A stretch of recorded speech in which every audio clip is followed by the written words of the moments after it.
હવે મોટા અંતરોમાં આપવા માટેની આપણે પરોક્ષ રીત તરફ થોડું જવાનું છે, પણ તે પહેલા એક બહુ મહત્વની આપણી પાસે ભૌતિક રાશિ જે છે એના વિશે થોડીક ડિસ્કસ કરીને એના સૂત્ર અને એને એકમો મેળવવાના છે, અને એ છે ભૌતિક રાશિ ખૂણો.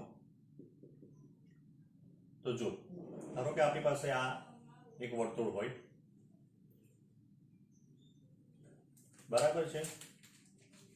ધારો કે આપણે નામ આપીએ ઓ પી ક્યુ.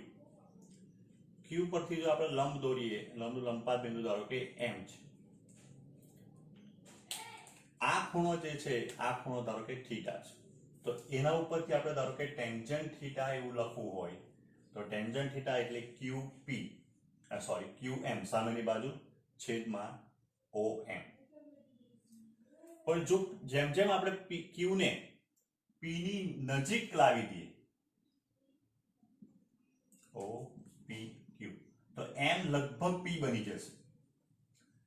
તો તેવા સંજોગોમાં ખૂણો બહુ નાનો હોય, જ્યારે થીટા નાનો હોય ખૂણો, ત્યારે tangent theta is nearly equals to theta બરાબર તો QP અપોન OP થઈ જાય. તો આના ઉપરથી આપણને સૂત્ર મળે ખૂણો બરાબર થીટા બરાબર, તો QP એ કોણ બને? તો QP ને જેને આપણે કહેતા છે ચાપ, અને QOP કોણ થાય? OP છે, OQ છે, તો એ ત્રિજ્યા બને. એટલે નાના ખૂણા માટે આપણને ખબર છે કે જે સૂત્ર બને એ ખૂણો બરાબર ચાપ ભાગ્યા ત્રિજ્યા બને. ખૂણાને જે છે તે અલગ અલગ એકમમાં માપી શકાય. તો ખૂણાને 1 અંશમાં મપાય, એના કરતા નાનો એકમ મિનિટ, એના કરતા નાનો એકમ સેકન્ડ, અને છેલ્લે આપણે ખૂણાને શામાં માપી શકીએ? તો આપણને ખબર છે SI પદ્ધતિમાં જેનો એકમ જે છે એ એકમ કેટલો છે? તો એ એકમ એનો રેડિયન છે. હવે 1 અંશ બરાબર કેટલા? તો 1 અંશ બરાબર 60 મિનિટ. 1 મિનિટ બરાબર 60 સેકન્ડ, એટલે એનો અર્થ કે એમ થયો કે 1 અંશ બરાબર 3600 સેકન્ડ થાય. આપણે જો એક વર્તુળ દોરીએ,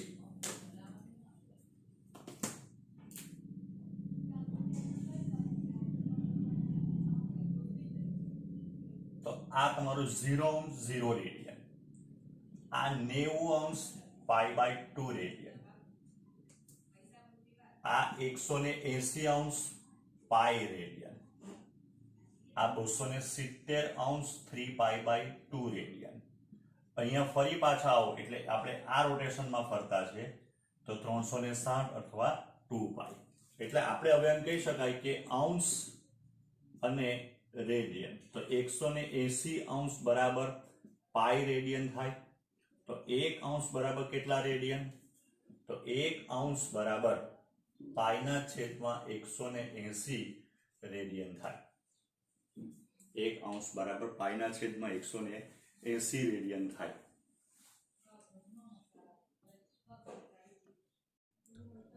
આપણે અત્યારે જોઈ ગયા કે 1 અંશ બરાબર 3600 સેકન્ડ બરાબર છે, બરાબર પાઈના છેદમાં 180 રેડિયન. તો 1 સેકન્ડ બરાબર કેટલા રેડિયન?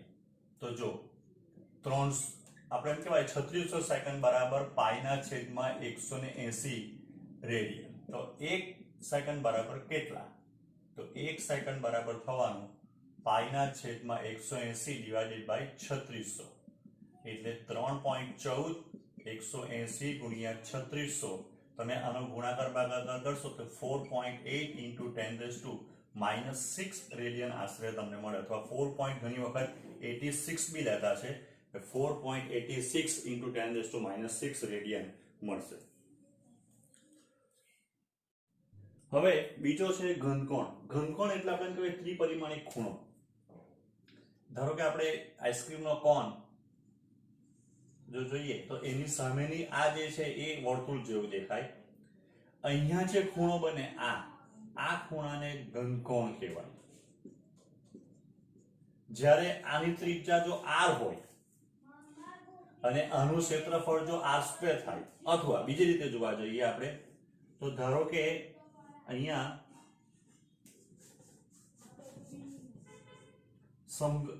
એક આપણે ચોરસ જેવું દોરીએ, એ ચોરસ બી એના બધા જ્યારે ભેગા થશે અહીંયા એટલે એક ખૂણો બનાવે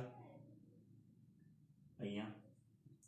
તો આ જે છે એ બી ઘનકોણ બને. ઘનકોણનો એકમ જે આપણને ખબર છે xt રેડિયન. તો xt રેડિયન એટલે કેટલું થાય? તો અથવા પહેલા ઘનકોણને આપણે વ્યાખ્યાયિત કરીએ તો ઘનકોણ એટલે ક્ષેત્રફળ ના છેદમાં ત્રિજ્યાનો વર્ગ. ઘનકોણ એટલે ક્ષેત્રફળના છેદમાં ત્રિજ્યાનો વર્ગ. તો 1t રેડિયન એટલે કેટલું? તો 1t રેડિયન એટલે જ્યારે ક્ષેત્રફળ અને ત્રિજ્યા, ધારો કે r ત્રિજ્યા તો એની સામેનું જે ક્ષેત્રફળ r² થવું જોઈએ, અથવા ધારો કે આ 1 મીટર હોય, આ 1 મીટર હોય, આ 1 મીટર હોય, આ 1 મીટર અને આ બધી બી 1 મીટર હોય, તો ત્યારે આપણે કહી શકાય કે 1 મીટર સ્ક્વેર ક્ષેત્રફળ થવાનું, કારણ કે લંબાઈ ગુણ્યા પહોળાઈ એટલે 1 ગુણ્યા 1 અને 1 મીટર નો સ્ક્વેર. તો ત્યારે આપણને જે મળે એ 1t રેડિયન થાય. એટલે કે r² ના છેદમાં r² એવું લખી શકાય. એટલે 1t રેડિયન આપણો બને. ઉદાહરણ તરીકે ગોળો છે આપણો ગોળો. તો ગોળા પાસે જે ઘનકોણ બનવાનો આખો ગોળા પાસે, તો ગોળાનું જે ક્ષેત્રફળ જે છે ક્ષેત્રફળના છેદમાં ત્રિજ્યાનો વર્ગ.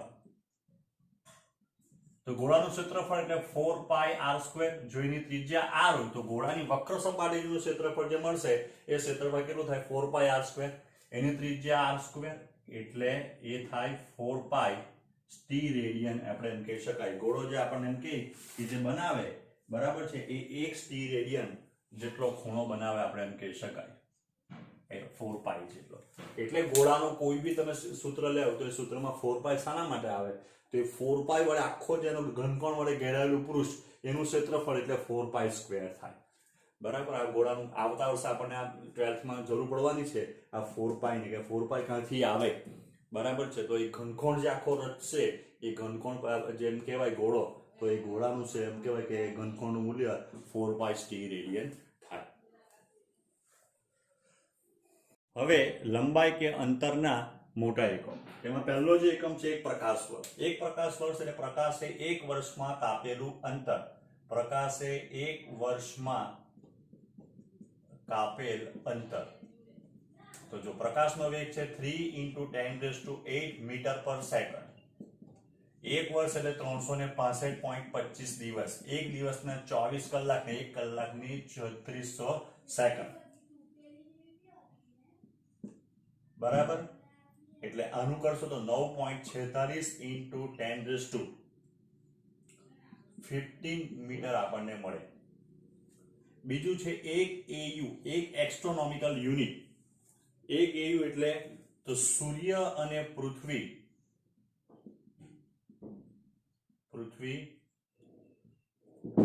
વચ્ચેનું સરેરાશ અંતર.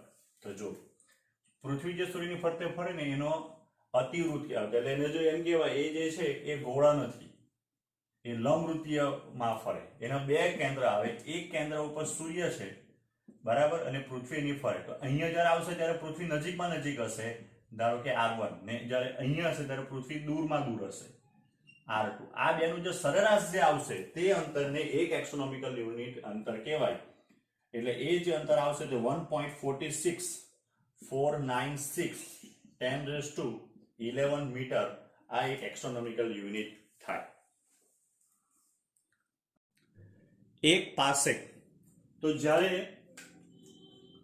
આ સૂર્ય ને ધારો કે આ પૃથ્વી, આ બે વચ્ચેનું અંતર જે છે એ અંતર 1 એસ્ટ્રોનોમિકલ યુનિટ કહેવાય. જ્યારે આ ખૂણો જેટલા અંતર માટે, ધારો કે આ OE કે OS જેટલા અંતર માટે અહીંયા જે ખૂણો બનવાનો એ ખૂણો 1 સેકન્ડ બને ત્યારે એ અંતરને 1 પાસેક કહેવાય. એટલા માટે આપણે એમ કહી શકાય કે 1 પાસેક બરાબર 1 AU, સોરી 1 સેકન્ડ બરાબર ખૂણો બરાબર ચાપ ભાગ્યા ત્રિજ્યા પ્રમાણે 1 પાસેક થાય. તો 1 પાસેક બરાબર 1 AU ના છેદમાં 1 સેકન્ડ. 1 AU એટલે 1.496 10⁻11 મીટર. 1 સેકન્ડ એટલે કેટલા રેડિયન? તો આપણે જોઈ ગયા 4.86 × 10⁻6 રેડિયન. તો આનો જે આન્સર જે છે એ આન્સર આવશે આપણે ગણતરી કરીએ તો એનો જે આન્સર જે છે એ આન્સર આવશે 3.08 into 10⁻16 મીટર એક પાસેક બરાબર. એ પ્રમાણે પાસેક અને લાઇટ યર વચ્ચેનો તો એક પાસેક બરાબર 3.26 લાઇટ યર બી થાય. બેનો ભાગાકાર કરી દો તમે એટલે તમને મળી જશે. એક પાસેક એટલે કેટલા? તો એક પાસેક એટલે 3.08 into 10⁻16 મીટર. એક લાઇટ યર, એક પ્રકાશ વર્ષ બરાબર કેટલા મીટર? તો 9. એક પ્રકાશ બરાબર 9.46 into 10⁻15. તો આ બેનો ભાગાકાર જે છે એ 3.26 આવશે. આ રીતના તમને કોઈ પણ બે વચ્ચેનો સંબંધ જે છે એ ખબર હોવી જોઈએ. એક પાસેક એટલે કેટલું? ગ્રહનું પરિમાણ અથવા ગ્રહો વચ્ચેના અંતરની આપણે વાત કરીએ તો એનું આપણે તમે સૂત્ર તારવી ગયા છે. ધારો કે આ પૃથ્વી છે,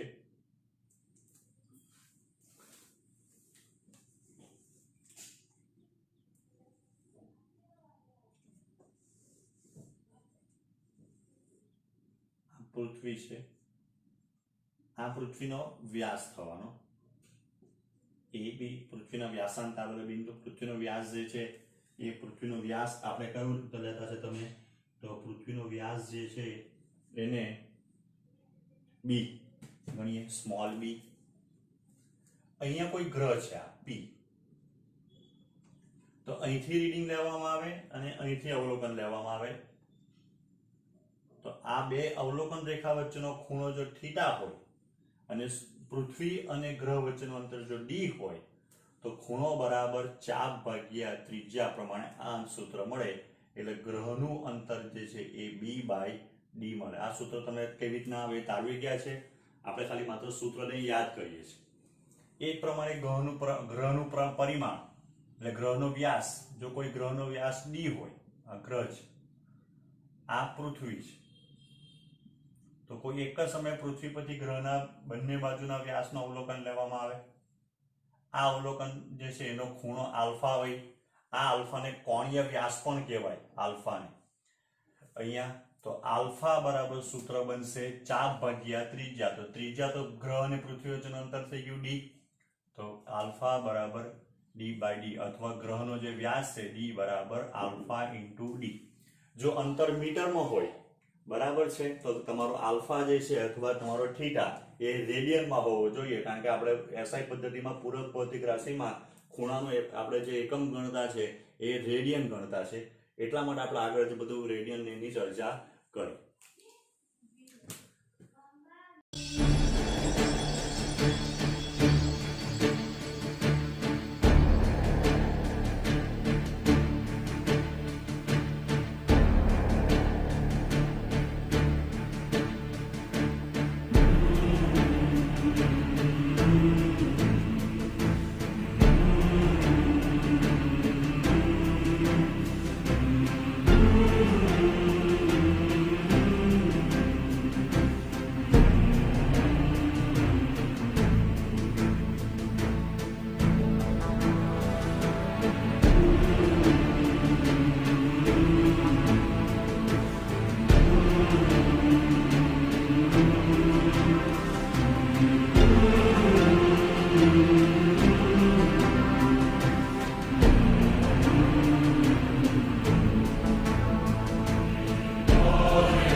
Hello, I'm Bill Gates, Chairman of Microsoft. In this video, you're going to see the future. Well, good morning. This is a special occasion. We've worked hard to build a new software platform, and we're so excited to see what people are going to do with it.